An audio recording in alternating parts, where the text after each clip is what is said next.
Good morning, good meeting everyone. Sugandham class आज आपके लिए science and tech with current event section के लिए एक नवीन विषय के साथ आपके सामने प्रस्तुत है।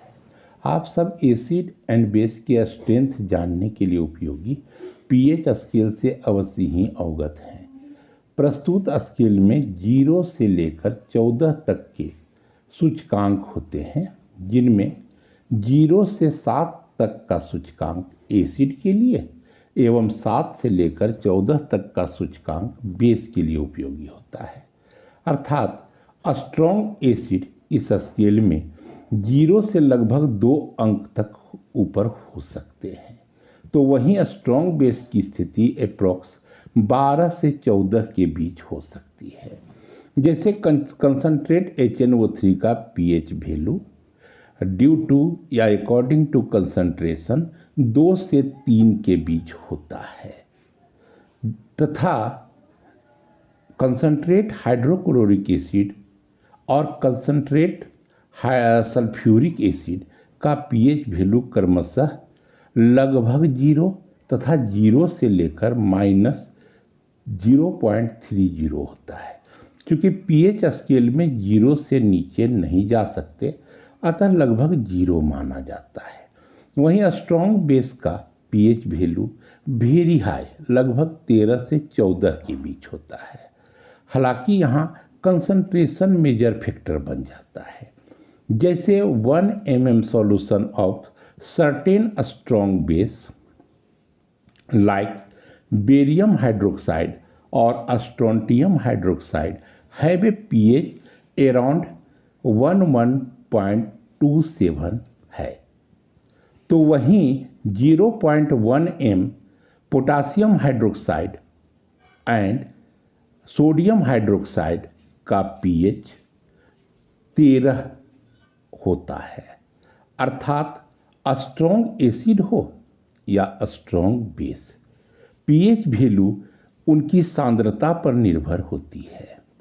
यहाँ यह जरूर जान लें कि मनुष्य के आंसू स्लाइटली बेसिक होते हैं तथा पीएच रेंज उनका 7.14 से लेकर 7.82 तक होते हैं। यानी अगर एवरेज पीएच वैल्यू का बात करें ह्यूमन टीयर के लिए, तो ये लगभग 7.45 दिखाते हैं।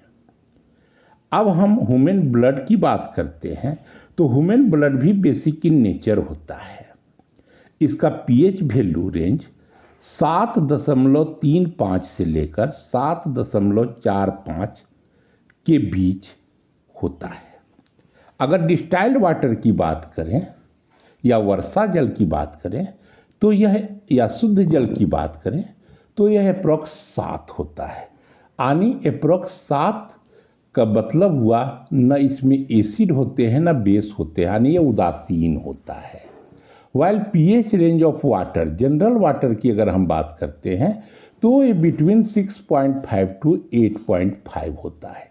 यही कारण है कि शुद्ध पानी न्यूट्रल होता है, जबकि सामान्य पानी स्थान के अनुसार एसिडिक और बेसिक हो सकते हैं। वीक एसिड का रेंज जहां 3 से 7 तक होता है, तो वही वीक बेस का रेंज 7.1 से लेकर 10 तक का हो सकता है। पीएच का 7 सूचकांक न्यूट्रल प्रॉपर्टी शो करता है। एक्वा रेजिया, जिसे अम्लराज भी कहा जाता है, जो 3 भाग कंसंट्रेट हाइड्रोक्लोरिक एसिड और 1 भाग कंसंट्रेट नाइट्रिक एसिड को मिलाकर बनाया जाता है, यह पीएच स्केल पर एसिडिटी के रूप में 0 या वेरी क्लोज टू 0 दर्शाता है। अर्थात एक कंप्लीट स्ट्रॉन्ग एसिड है। तो वहीं 95% वाटर और 5% कैल्शियम हाइड्रोक्साइड का सॉल्यूशन का अगर हम पीएच वैल्यू निकालते हैं पीएच स्केल पर, तो यह मैक्सिमम 14 होता है। मीन्स सॉल्यूशन ऑफ KOH अपने स्ट्रॉन्ग बेसिसिटी प्रॉपर्टी के कारण किसी भी ऑर्गेनिक कंपाउंड को पूर्णतः डिजॉल्व कर देता है। उसी तरह जैसे एक्वारेजिया करता है। यहाँ एक तथ्य को और आप स्मरण कर लें कि कास्टिक पोटास और कास्टिक सोडा, ये शब्द आपने जरूर सुना होगा।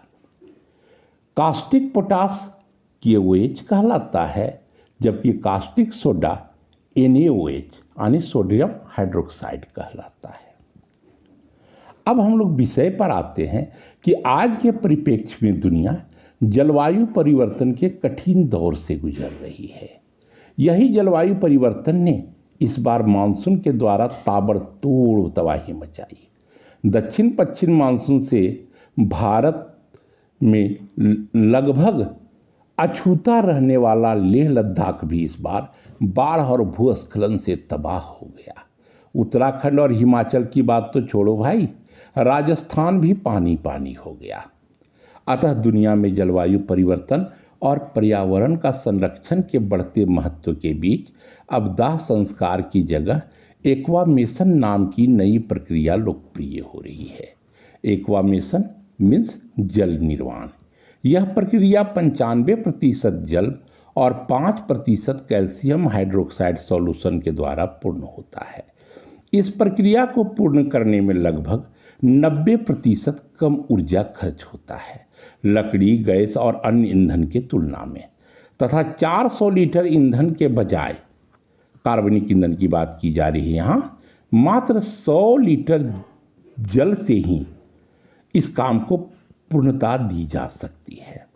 पारंपरिक समाधान में जहां प्रति 100 जलाने पर लगभग 1.5 टन कार्बन डाइऑक्साइड निकलकर पर्यावरण को प्रभावित करता है, जबकि इस नई प्रक्रिया में 0 CO2 उत्सर्जन सुनिश्चित होता है, क्योंकि फ्लेमफुल प्रोसेस में ही CO2 यानी कार्बन डाइऑक्साइड का उत्सर्जन होता है। यानी यह नवीन प्रोसेस एक फ्लेमलेस प्रोसेस है। यदि यह प्रक्रिया अपना लिया जाता है तो दुनिया का प्रदूषण कम हो पाएगा तथा पर्यावरण का संरक्षण सुनिश्चित हो जाएगा। एसिड रेन, ओजोन क्षय, climate change, green house gas उत्सर्जन इत्यादि जो भी हमारी पृथ्वी की जीवन आयु को कम करने वाले तत्व हैं, उन्हें हम इस नवीन प्रक्रिया के द्वारा जरूर ही नियंत्रित कर सकेंगे, क्योंकि पर्यावरण है तो ही हम हैं। लेकिन इस नवीन प्रक्रिया को आत्मसात करने में परंपरा रूपी बाधा सदा मुंह बाएं खड़ा मिलता है। भारत जैसे देश में परंपरा की यह दीवार और भी ऊंची एवं मजबूत है। यहाँ इस नवीन प्रक्रिया को कानूनी स्वरूप भी नहीं मिला हुआ है। फिर भी सरकार और पर्यावरणीय संस्थाएं इसे लेकर हरित विकल्प के रूप में काफी अध्ययनरत है। आशा करते हैं आने वाला समय स्वच्छ पर्यावरण के साथ साथ हरित विश्व का निर्माण करेगा। शायद पृथ्वी पर मानव का अस्तित्व बचाने के लिए यही एक अंतिम उपाय है। धन्यवाद।